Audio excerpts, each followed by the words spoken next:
वहिनी, आपण नगरसेवक आहात. आज नगरसेवक ज्या महान क्रांतिकारी सावित्रीबाई फुले यांची आज मग पुण्याला पहिली महिलांसाठी शाळा खुललेली होती. त्या आधारावर आपण नगरसेवक पण आहात. त्या महान आईला आपण पहिले नमन करू. काय सांगणार बजेटच्या?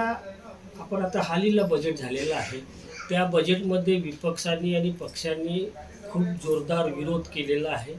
काय सांगणार आपण? नमस्कार, मी साधनाताई बर्डे, प्रभाग क्रमांक 12 ची इथली नगरसेविका आहे दाभा. हा अर्थसंकल्प गेल्या 29 तारखेला झाला. आपल्याला माहिती आहे 4 वर्षापासून प्रशासन राज होतं, एकही कामं होत नव्हतं. इव्हन जे याचं साफसफाईचे कामं म्हणा, जे काही मूलभूत गरजा होत्या त्या सुद्धा होत नव्हत्या. आणि एवढ्या प्रतीक्षेनंतर हा बजेट झाला आणि बजेट खूप छान झाला. मी स्टँडिंग कमिटीला आहे, दानी मॅडम आमच्या सोबत असते, आम्हाला विश्वासात घेऊनच सगळं ठरवत असते आणि त्यांनी खूप चांगला हा बजेट ठेवलेला आहे. ह्या बजेटमध्ये त्यांनी जे 4 मुद्दे मुख्य ठेवलेले आहे, त्यामध्ये आपल्या पोहरा नदीचं आहे. पोहरा नदीसाठी त्यांनी बजेट ठेवलेलं आहे. नाग नदी, पोहरा नदी पण आहे. पोहरा नदीसाठी त्यांनी 957 आहे. त्यानंतर नाग नदीसाठी आहे त्यांचा. आणि सिमेंट कॉन्क्रीट रस्ते, जे काही पायाभूत सिमेंट म्हणा किंवा डांबर रोड म्हणा, जे काही अत्यावश्यक ज्या गरजा आहेत त्याकरता सुद्धा बजेट ठेवलेलं आहे. आणि सर्वांगीण विकासासाठी, त्यात खेळ असो, महिलांसाठी असो, युवा लोकांसाठी असो, सगळ्यांसाठी त्यांनी बजेट ठेवलेलं आहे. हा खूप छान बजेट आहे.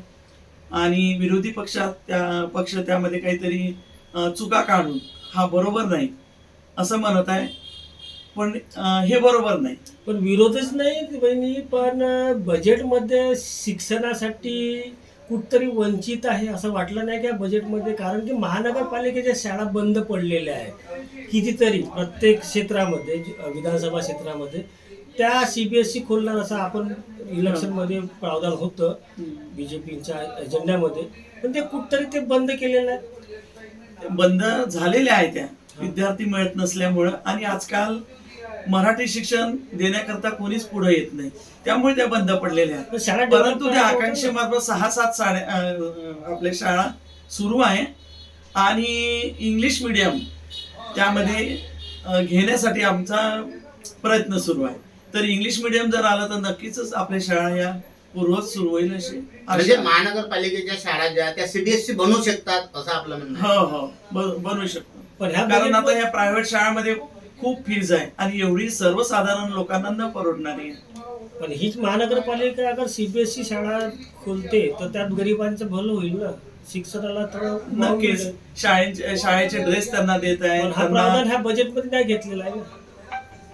शाळेचे कपडे, सूट आणि आपले सूट, बूट वगैरे हे सगळं तर आपण शाळेला देत आहे, शाळेलाही आपण पुरवत आहे. आणि हा जो फंड तुम्हाला वाट फंड जो भेटणार आहे 20 लाखाचा होता, मग 25 केला, मग आता 35. ह्या 35 मध्ये आपल्या प्रभागाचा विकास होईल का? 35 मध्ये तर प्रभागाचा विकास होणार नाही आहे. परंतु जो 25 होता तर त्यांनी 35 केलेला आहे.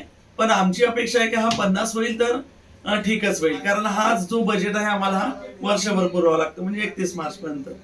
तर आता ते प्राविधान मध्ये आहे, बघू आता काय होते. म्हणजे आपल्या मतानुसार हा बजेट जो आहे हा लोकांच्या हिताकरिता बनलेला हा बजेट आहे असं आपलं म्हणणं. बिलकुल बिलकुल. सर्वांना विश्वासात घेतलं, विरोधी पक्षांना घेतला, सगळ्यांना विचारपूस केलं.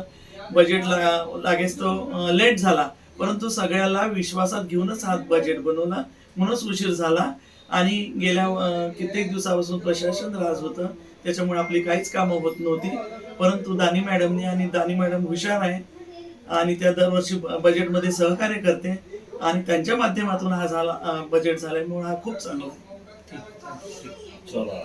ठीक.